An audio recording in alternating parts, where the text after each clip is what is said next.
출애굽기 2장 1절로 10절까지 말씀입니다. 레위 가족 중 한 사람이 가서 레위 여자에게 장가들어 그 여자가 임신하여 아들을 낳으니 그가 잘생긴 것을 보고 석 달 동안 그를 숨겼으나 더 숨길 수 없게 되매 그를 위하여 갈대 상자를 가져다가 역청과 나무진을 치라고 아기를 거기 담아 나일강과 갈대 사이에 두고 그의 누이가 어떻게 되는지를 알려고 멀리 섰더니 바로의 딸이 목욕하러 나일강으로 내려오고 시녀들은 나일강가를 거닐 때에 그가 갈대 사이에 상자를 보고 시녀를 보내어 가져다가 열고 그 아기를 보니 아기가 우는지라. 그가 그를 불쌍히 여겨 이르되 이는 히브리 사람의 아기로다. 그의 누이가 바로의 딸에게 이르되 내가 가서 당신을 위하여 히브리 여인 중에서 유모를 불러다가 이 아이에게 젖을 먹이게 하리이까? 바로의 딸이 그에게 이르되 가라 하매 그 소녀가 가서 그 아기의 어머니를 불러오니 바로의 딸이 그에게 이르되 이 아기를 데려다가 나를 위하여 젖을 먹이라. 내가 그 싹을 주리라. 여인이 아기를 데려다가 젖을 먹이더니 그 아이가 자라매 바로의 딸에게로 데려가니 그가 그의 아들이 되니라. 그가 그의 이름을 모세라 하여 이르되 이는 내가 그를 물에서 건져내었음이라 하였더라. 아멘. 할렐루야. 아멘. 오늘도 이 말씀을 우리에게 은혜 주실 줄로 믿습니다. 오늘은 하나님이 보내신 사람 모세라는 제목으로 말씀을 증거하겠습니다. 야곱의 자녀 손들을 구하려고 하나님은 요셉을 준비시켰습니다. 그의 태어남은 하나님의 예정 가운데 하나님의 백성을 구원하기 위함이었습니다. 하나님이 보내신 사람입니다. 70명의 야곱의 가정은 아내들과 며느리들을 합치니까 84명이 됩니다. 이들이 애굽에서 400여 년간 동안 이스라엘 백성들이 커가기 시작해서 200만 명이 넘도록 번성하게 되지요. 하나님이 아브라함에게 약속하신 대로 내 자손이 하늘의 별처럼 땅의 모래알처럼 많아지리라 말씀 그대로 번성했습니다. 하나님이 약속만 성취한 것이 아닙니다. 아브라함에게 준 땅, 이스라엘에게 자손에게 준 땅도 이들이 돌아와 다시 차지하도록 성취하십니다. 놀랍게도 이 약속도 아브라함에게 주신 말씀 그대로 이루어집니다. 창세기 15장 13절로 16절까지입니다. 여호와께서 아브라함에게 이르시되 너는 반드시 알라 내 자손이 이방에서 객이 되어 그들을 섬기겠고 그들은 400년 동안 네 자손을 괴롭히리니 그들이 섬기는 나라를 내가 징벌할지며 그 후에 네 자손이 큰 재물을 이끌고 나오리라. 너는 장수하다가 평안히 조상에게로 돌아가 장사될 것이요 네 자손은 4대 만에 이 땅으로 돌아오리니 이는 아모리 족속의 죄악이 아직 가득 차지 아니함이니라. 여러분 이 말씀에는 400년이라는 기간과 4대 만에 다시 가나안으로 돌아올 것이라는 말씀이 분명히 명시되었습니다. 물론 이때는 아브라함은 이 말씀을 전혀 이해하지 못했을 것입니다. 400년 후의 일을 어떻게 알 수 있었겠어요? 더 놀라운 것은 왜 400년인가에 대한 답을 하나님께서 미리 주셨다는 점입니다. 이 기간은 아브라함의 결함 때문도 아니고 아브라함 후손들의 죄악들 때문도 물론 아닙니다. 그것은 아모리 족속의 죄악이 아직 가득 차지 않았기 때문이라고 하셨습니다. 아모리 족속이 회개할 기회와 시간을 주셨다는 뜻입니다. 왜냐하면 회개 없이는 죄의 심판을 면할 수 없기 때문입니다. 때때로 우리가 살면서 이해할 수 없는 고난이 올 때 이거 혹시 내가 죄를 지었기 때문이 아닌가 이렇게 생각하고 고민에 빠지는 분들이 있습니다.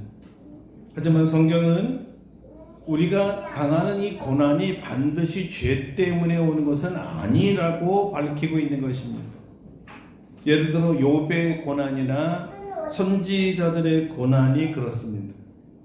물론 예수님의 고난은 전혀 죄와는 무관합니다. 세상 사람들의 인과응보식의 해석이 맞지 않다라는 것을 성경은 지금 말하고 있는 것입니다. 하나님의 계획과 섭리 중에 우리에게 고난을 허락할 때가 있다는 거죠. 70명의 야곱의 가족을 구원하기 위해 요셉을 준비시키고 사용하셨다면 200만 명의 이스라엘 백성을 구원하기 위해 택하시고 준비하시고 보낸 사람이 모세입니다. 이 구원의 계획과 의지가 얼마나 강했냐면 이스라엘을 구원할 하나님이 보낸 사람의 이름의 뜻이 모세잖아요.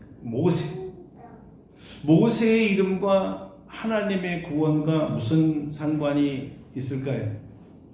분명히 여기 있습니다. 왜냐하면 모세란 이름의 뜻이 물에서 건져냈다 또는 건졌다라는 뜻이거든요. 건졌다 또는 건져냈다라는 말이 바로 구원이라는 말입니다. 구원 받았다는 뜻이죠. 그는 이스라엘을 구원할 자로 이 세상에 태어난 것입니다. 하나님에 의해서 말이죠. 파송자는 하나님이요, 파송받은 사람은 모세입니다. 여러분, 이것이 모세의 사명입니다. 사명. 모세는 처음부터, 날 때부터, 아니 나기 전부터 하나님의 사명자로 태어났습니다. 하나님의 구원 사명을 받고 태어난 모세는 하나님이 택하시고 하나님이 사명을 주셨기 때문에 이 사명을 다 이루기까지 어떤 일이 있어도 살게 되어 있습니다. 어떤 방해에도 사명을 완수할 것이고 그를 누군가가 죽일 수도 없고 스스로 죽을 수도 없습니다.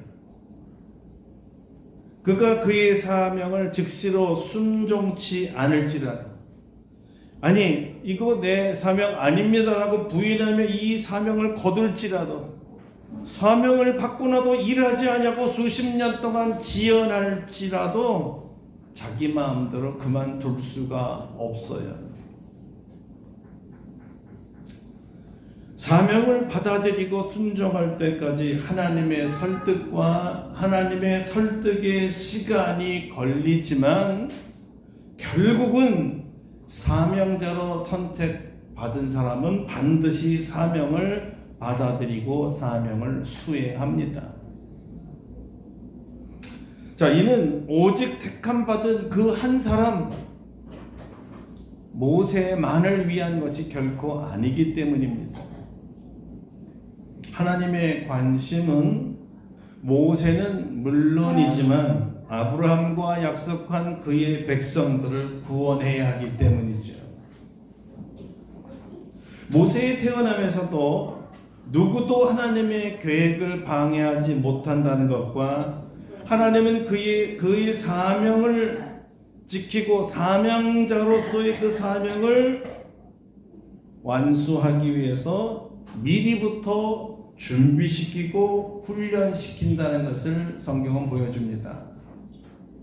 모세가 태어날 때부터의 애굽의 바로는 이스라엘 백성이 애굽 사람보다 훨씬 인구가 많아지니까 이것을 두려워하여서 태어난 모든 남자아이들을 죽였습니다. 그러나 모세의 부모는 이 명령을 거부하죠. 석 달 동안 숨깁니다. 아이가 크면서 울음소리가 커지고 숨길 수 없는 형편이 되었을 때 이 부모는 아이를 갈대 상자에 실어 강물에 떠보냅니다. 자, 이것도 참 기가 막힌 조사와 함께 어떤 사람이 어떤 장소에 어떤 이 시간에 특별히 오고 가는 것을 잘 살핀 뒤였습니다. 이 아이를 살리고자 하는 부모의 간절한 마음에서 온 것 같지만 다 하나님이 뒤에서 개입하셔서 역사하고 있는 거예요. 모세의 어머니가 가만히 강물을 살펴보니까 바로 가장 적합한 사람을 보았는데 애굽의 공주였습니다. 이왕이면 왕궁에 들어가 왕손으로 자라게 하려는 아주 야무진 꿈이었죠. 그리고 한술 더 떠서 이 공주가 미혼이라 아이를 기르려면 반드시 유모가 필요하다는 점을 이용해서 놀랍게도 자기 아들의 유모가 됩니다. 기가 막히지 않아요? 굉장히 지혜롭죠? 너무 드라마틱하지 않나요? 뭐 영화의 한 장면을 보는 것 같지 않습니까? 그런데 알고 보면 이것도 주님의 계시였고 주님의 지시였다라는 것이 틀림없습니다. 의심의 여지가 없어요. 하나님이 모세의 태어남서부터 죽을 때까지 모든 사건마다 순간마다 개입하고 있다는 사실을 우리는 발견하게 됩니다. 더 놀라운 것은 이 모세를 실은 갈대 상자입니다. 나일강의 갈대로 만든 상자인데요. 히브리어는 테바라고 합니다. 근데 이 테바가 굉장히 놀라운 단어예요. 이 상자라는 이 단어는 원어로 여러분 테바인데 영어로 하게 되면 아크입니다. 여러분 아크 아십니까? 아크가 뭐냐면 노아가 만든 배, 방주를 아크라고 해요. 너무나 기가 막히죠. 노아의 방주와 갈대 상절의 상자가 같은 아크 테바입니다. 똑같은 단어입니다. 히브리 사람들은 방주를 상자라고도 얘기하고 상자를 방주라고도 얘기한다는 사실입니다. 그런데 놀랍게도 딱 이 테바라는 단어는 이 경우 노아와 모세의 경우에만 사용했다는 거예요. 구원의 배, 구원 상자 이외에 다른 뜻으로는 사용되지 않았다는 것입니다. 자, 여기서도 보면 하나님의 구원 계획이 점점점 명확해져 가는 것을 우리가 발견하게 되는 거죠. 갈대 상자. 구원 상자는 역청과 진을 친해서 상자 안으로 물이 새어들지 못하게 하는 방수 작용을 하게 했습니다. 역청은 여러분 잘 아는 아스팔트의 주 원료이기도 한데 끈적끈적한 까만 거 끈적끈적한 거 있죠? 탄화수소 혼합물입니다. 나무의 진과 함께 배를 만들 때 틈새를 막아서 방수제 또는 접착제 또는 벽돌의 결합체 이런 걸로 사용되었다고 합니다. 당시에 이것은 완전 방수제를 의미해요. 그런데 방주도 똑같았습니다. 방주도 똑같이 역청을 발랐어요. 외부의 홍수, 외부의 물, 다시 말하면 하나님의 심판으로부터 방주 안에 있는 모든 생명을 지키고 보호하는 보호를 의미했어요. 방주의 역청과 진을 칠한 것은 훗날 예수 그리스도의 십자가와 보혈을 통한 구원의 예표였던 것입니다. 예수님의 피로 죄 씻음 받고 구원받은 사람들은 예수님께서 그 피로 그 생명을 철저하게 보호하신다는 뜻이죠. 모세는 갈대 상자에서 하나님의 손으로 보호받아 생명을 지켰고 자신이 스스로 지킨 것이 아닌 것처럼 누군가를 통해서 건짐을 받은 것처럼 자신도 이제는 이스라엘 백성을 하나님의 절대적인 권능으로 구원시킨다는 이 사실을 알리는 자가 됐던 것입니다. 그는 이것을 알리는 게 사명이었어요. 하나님이 당신들을 구원하시리라. 모세가 장성하여 애굽의 모든 문물과 학문과 정치 이런 것을 배우고 애굽의 지도자가 되었을 때 모세는 아마 자기 사명이 이제 이룰 때가 되었나 이렇게 생각했던 것 같습니다. 출애굽기 2장 11절에 한 사건이 소개되는데요. 자기 형제들에게 나가서 그들이 고되게 노동하는 것을 보았다는 것이에요. 그런데 우연히 애굽 사람 한 사람이 히브리 사람을 치는 것을 목격하면서 의분이 올라와서 그만 애굽인을 그 자리에서 쳐 죽입니다. 자, 여기 우리가 주의해서 봐야 될 몇 단어들이 있는데요. 모세가 표현하고 기록한 자기 형제라는 말입니다. 어떻게 모세가 히브리인을 자기 형제라고 불렀을까요? 주변에 있는 모든 사람이 모세는 애굽인으로 알고 있잖아요. 문자적으로 자기 형제라는 말은요, 한 조상에게서 난 이스라엘 자손이란 뜻으로 쓰였어요. 더욱이 히브리 사람을 자기 형제라고 직접 부르는 것을 보면 우리가 이런 것을 유추해 볼 수 있는데, 모세는 이미 자신이 히브리인이라는 것을 분명히 알고 있었고 자기 백성을 애굽에서 구원해야 된다는 사명도 알고 있었다고 보아야 합니다. 근데 어떻게 이것을 알았냐는 거예요. 누군가 알려주지 않았다면 스스로 알 수는 없죠. 모세의 친아버지는 아므람이에요. 아므람, 어머니는 요게벳. 요즘에 요게벳의 노래라고 아주 유명하죠. 요게벳.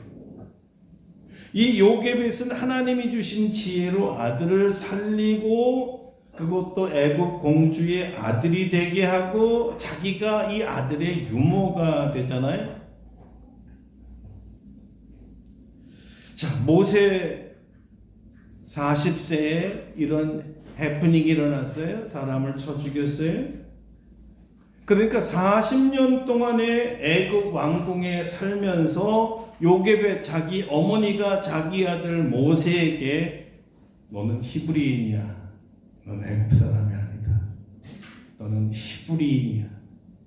하나님께서 특별히 너를 살려두신 이유는 장차 히브리인들을 구출해서 하나님이 원하시는 땅으로 인도하기 위해서 너를 사용하실 것이다. 아마 귀에 딱지가 되도록 수없이 반복해서 요게벳이 말했을 거예요. 비록 모세는 애굽인의 옷을 입고 애굽의 음식을 먹고 애굽의 문화에서 자라지만 자신이 히브리인이라는 것과 반드시 히브리인들을 구출하리라 되새기고 또 되새기고 되새겼을 것입니다. 얼마 동안요? 40년 동안. 그러나 그때까지도 하나님의 도움과 하나님의 방법과 하나님의 시간에 쓰임 받아야만 한다는 사실을 배우지는 못했습니다. 중요한 거죠. 하나님의 방법, 하나님의 시간, 하나님의 도움으로만 이 사역은 이룰 수가 있는 것이었어요. 사명자들이 반드시 알아야 될 것은 자신은 철저하게 하나님의 구원의 도구라는 것과 하나님의 그릇이요, 사환이요, 종이라는 거예요. 그리고 사환이고 종이기 때문에 자기 마음대로 하는 것이 아니라 자기의 주인 되는 하나님의 명령에 의해서만 움직여야 한다는 거예요. 사명자가 자기의 이 아이덴티티, 자기의 정체성을 자꾸 잃어버리기 때문에 자기 마음대로, 자기 시간에, 자기 힘으로 하려고 한다는 거죠. 안 됩니다. 자기가 주인이 아니고 하나님이 주인이라는 것과 철저하게 자기 주인인 하나님만 순종하고 하나님께 영광을 돌려야 했었습니다. 하지만 모세를 포함해서 수많은 주의 종들, 우리 종님들이라고 또 그러네요. 종들과 또 주의 사환들이 자신들이 종이 될 것과 사원이 될 것을 거절했습니다. 무슨 말입니까? 자기가 주인 되기를 원했고 자기가 지도자 되기를 원했어요. 그래서 자기의 뜻대로 자기의 시간에 자기의 방법대로 하려다가 실패하고 주의 이름을 더럽히고 고난을 당해야만 했습니다. 하나님은 이 자기 의를 꺾고 오로지 하나님만 바라고 하나님의 명령만 기다려 하나님에게만 순종하는 종이 될 때까지 기다리십니다. 그전에는 쓸모가 없어요. 쓸 수가 없어요. 자기 마음대로 해서 망치기 때문이죠. 자, 그 긴 세월을 뭐 하면서 하나님은 기다리실까? 이 종이 되게 하는 훈련을 시키면서 기다리십니다. 자기 방법대로 하면 무조건 100% 실패다. 자기 시간에 움직이면 100% 실패다를 종이 몸에 체득할 때까지 훈련시킵니다. 그 기간이 얼마나 걸리든 상관이 없습니다. 모세의 경우는 이것을 깨닫는데 무려 40년이 걸립니다. 아니 어쩌면 80년이라 그러는 게 맞을지도 모르겠어요. 요즘 말하면 다 살았는데 그때 철들자 망령이라 그러는 그때 깨닫는 거죠. 자기의 힘과 혈기와 지혜와 권세와 학문과 모든 경험이 그 당시의 최고일지라도 이것만으로 이스라엘 백성을 애굽에서 구원할 수 있다는 생각이 얼마나 잘못된 생각인가를 깨닫고 자기를 다 내려놓을 때까지 하나님은 기다리십니다. 하나님의 백성을 최강대국의 손에서 이 바로의 손에서 빼내려면요 모세의 힘만으로는 어림없는 일입니다. 우리가 스스로 구원받을 수 있다는 것이 얼마나 허무맹랑한 생각이었던 것과 마찬가지죠. 하나님의 일을 내 힘으로 할 수 있다는 생각처럼 어리석고 허망한 생각이 없습니다. 여러분 생각해 보세요. 사탄이 우리 영혼을 죄의 사슬로 꽁꽁 묶어서 사탄의 노예로 만들었는데 이것을 어떻게 사람의 힘으로 끊을 수가 있겠습니까? 40년간 열심히 노력해서 세계 최고의 실력자가 되면 사탄과 싸워서 이길 수 있을까요? 성경은 넌센스라고 합니다. 안 되는 거예요. 모세는 첫 시도에 철저하게 무너집니다. 왜 안 되지? 아니 내가 이러려고 40년 궁정에서 숨지기며 준비했단 말인가? 그동안 내가 왕궁에서 나를 속이고 애굽인처럼 보이려고 얼마나 내가 힘들었는데 여기까지 오느라고 내가 얼마나 사력을 다했는데 고작 애국인 하나 죽이고 광야에 주랭랑이라 참 비참하고 인생 무생 허무하다. 여러분 이 무너지는 생각이 아니다. 나는 비록 아무것도 아니지만 하나님이 하신다. 하나님은 전지전능하기 때문에 애굽의 바로가 같은 자들이 1만 명이 더 있을지라도 하나님에게는 문제가 없어. 하나님께 맡기자. 하나님의 뜻에 따르자. 하나님의 백성은 하나님이 구원하신다. 하나님의 시간에 하나님의 방법으로 말이야. 이렇게 믿음의 생각으로 바뀔 때까지 얼마의 시간이 더 필요했을까요? 또 다른 40년이 필요했던 거예요. 또 다른 40년. 어디서요? 미디안 광야였습니다. 뭐 하면서요? 양치기 하면서요.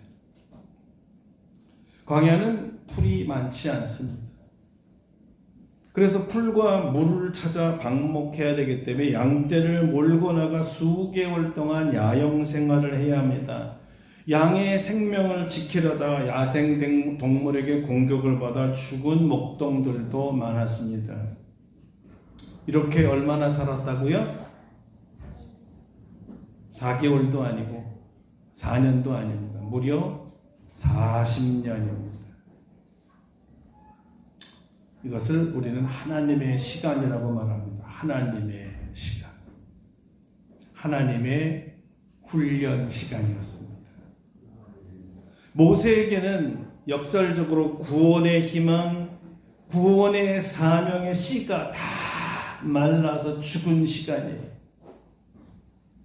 자기가 말라 비틀어진 풀처럼 자기 몸이 늙어서 다 꾸줄꾸줄해져서 힘도 다 빠진 80세라 자기 식솔들 거두기도 벅찬 삶을 살고 있는 때가 80이죠. 사명, 하나님의 나라, 이웃사랑, 성전의 헌신봉사, 모세에게 다 이미 사치스러운 말들이었어요. 광야 40년. 그러나 여러분 이것을 알아야 됩니다. 내가 포기했다고, 다시 말하면 모세가 포기했다고, 나에게 꿈이 더 이상 없어졌다고, 나에게 불타는 사명감이 사라진 지 오래됐다고 해서 내 사명이 사라진 것이 아닙니다. 하나님이 그 사명을 거두시기 전까지 말이죠. 하나님은 사명을 준 사람이 그 사명을 마칠 때까지는 그 사람을 하나님의 손에서 절대 놓아주지 않습니다. 그래서 40년 광야 생활은 절대 헛된 시간이 아니에요. 고독의 시간, 버림받음의 시간, 사명에 죽은 채 사명 없이 살아가는 비참한 시간, 그래서 철저하게 나는 아무것도 아닙니다를 수만 번 되풀이했던 그런 시간이죠. 그때 다 내려놓은 걸 확인하셨을 때, 자, 이제 됐다. 사명이 죽은 줄로 알았던 자여, 너에게 사명을 주신 하나님도 사명을 잊었다고 생각하는 자여, 시간이 됐다. 내 시간이다. 자, 이제 시작하자. 그때 하나님의 음성이 들려오는 거예요. 내가 죽어야 내 안에서 하나님이 삽니다. 하나님이 이끌고 광야에서 나올 때가 무려 40년 광야 훈련이 마칠 때였어요. 구원의 다음 단계를 향하여 발을 내딛던 시간이죠. 다음 스테이지가 시작된 겁니다. 그래요, 여러분. 내 마음대로 하나님의 사명을 버리거나 끝났다고 할 수가 없습니다. 내 마음대로. 그렇게 해서도 안 됩니다. 처음부터 끝까지 다 하나님이 주관하세요. 이게 사명자의 삶입니다. 하나님의 백성을 구원하는 일은 결코 쉽지 않습니다. 정말 어렵습니다. 아주 힘듭니다. 순간적으로 우발적으로 일어나지도 않습니다. 아주 오랜 시간이 걸립니다. 많은 고난과 고통이 수반됩니다. 인생의 밑바닥까지 수없이 여러 번 내려가야 합니다. 엄청 외롭습니다. 아이고 이렇게 사는 것보다 죽는 것이 낫지라는 생각도 듭니다. 그러나 여러분 그 모든 순간순간 과정에 하나님이 함께 계십니다. 내 눈에 볼 수 없고 하나님이 함께 한다는 것을 느낄 수 없지만 하나님은 단 한순간도 우리의 손을 놓으신 적이 없습니다. 아멘. 하나님의 구원 계획을 단 1초도 하나님은 잊지 않았습니다. 잊을 수 없습니다. 그 정하신 시간이 올 때 하나님은 자기 종에게 알리는 거예요. 종아, 됐다. 이제 가자. 이제 가자구나. 여러분 기억하십니까? 예수님께서 겟세마네 동산에서 피의 기도를 드리신 후에 십자가를 지러 가실 시간이 되었을 때 제자들에게 이런 말을 하십니다. 일어나라. 함께 가자. 보라, 나를 파는 자가 가까이 왔느니라. 일어나라. 함께 가자. 때가 됐구나. 우리 주님은 우리를 구원하기 위해 하늘나라에서 40년 기다린 게 아니라 수천 년을 기다렸습니다. 그리고 육신으로 오셨어도 바로 일하시지 아니하시고 또 30년을 기다렸습니다. 존귀하신 하나님이 갈릴리 목수로 험한 노동을 하면서 무명인으로 세상에 자신을 드러내지 않으시고 묵묵히 하나님의 시간, 하나님의 신호를 기다렸습니다. 예수님에겐 이 기간이 광야의 시간이었죠. 모든 죄인들을 죄악의 사슬에서 구원하기 위해 십자가를 질 때까지 또 3년이란 공생애를 지내셔야 했습니다. 3년 내내 박해와 반대와 음모와 버림받음과 멸시와 쫓겨남과 빈정거림을 받으면서 지낸 시간입니다. 하나님의 때, 하나님의 시간이 올 때까지 예수님은 철저히 참으시고 인내하시고 자기를 부인하시고 기다렸습니다. 여러분 이것이 모세와 우리 주님과의 차이입니다. 같은 구원의 사명을 받고 이 세상에 왔지만 자기 뜻대로 사명을 이루려다 완전히 실패한 모세와 자신이 하나님이시면서도 아버지 하나님 뜻에 100% 순종하여 하나님의 시간과 방법에만 순종했던 우리 예수님이 얼마나 대조적입니까? 모세가 아무리 위대해도 위대하다 말할 수가 없잖아요. 모세가 자기를 버리고 주님을 따르자 갑자기 모든 것이 변하기 시작합니다. 하나님은 이런 자를 세상에서 가장 온유한 자라고 칭찬하시죠. 무슨 뜻인지 아세요? 이런 뜻이에요. 모세, 자넨 진짜 내 사람이네. 여러분 이름을 불러주면서 하나님이 그런 말 할 때가 있을 거예요. 자넨 진짜 내 사람이야. 설교 시간이지만 한번 해볼까요? 옆 사람에게 마치 하나님 비슷하게 한번 해보세요. 자넨 진짜 내 사람이야.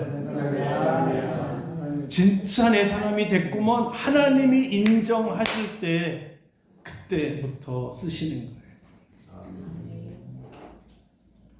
하나님의 구원 사명을 받고 태어난 모세는 이 사명을 이루기까지 어떤 일이 있어도 살게 돼 있고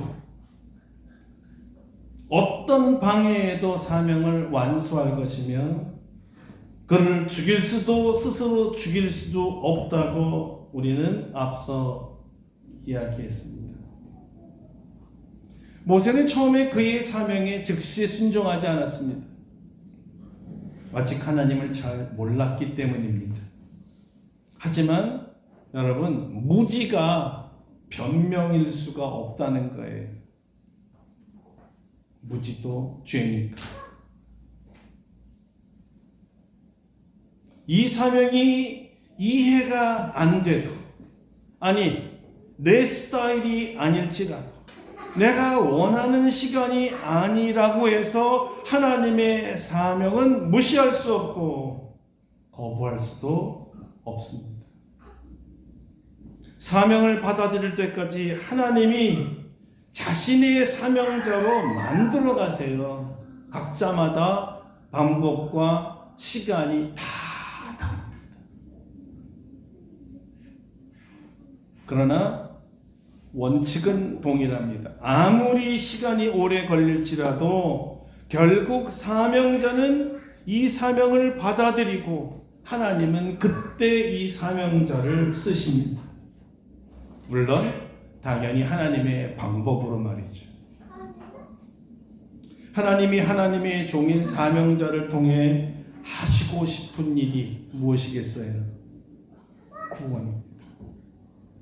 하나님에게 있어서 가장 중요한 일은 죄인들을 구원하는 일이에요.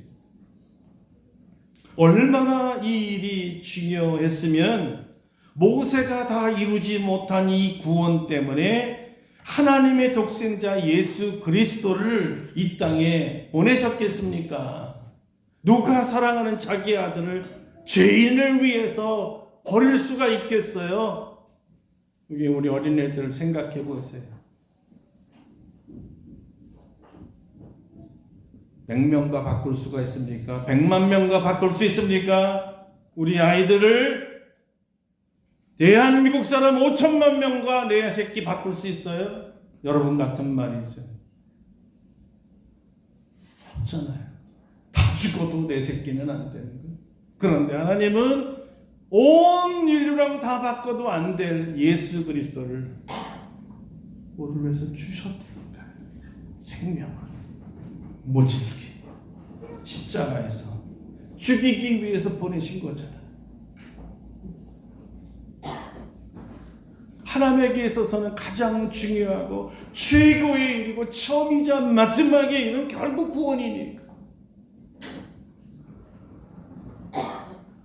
오늘날 하나님은 예수 그리스도를 통해 구원을 선포해 줄 하나님의 사명자 제2의 모세들을 찾고 계십니다.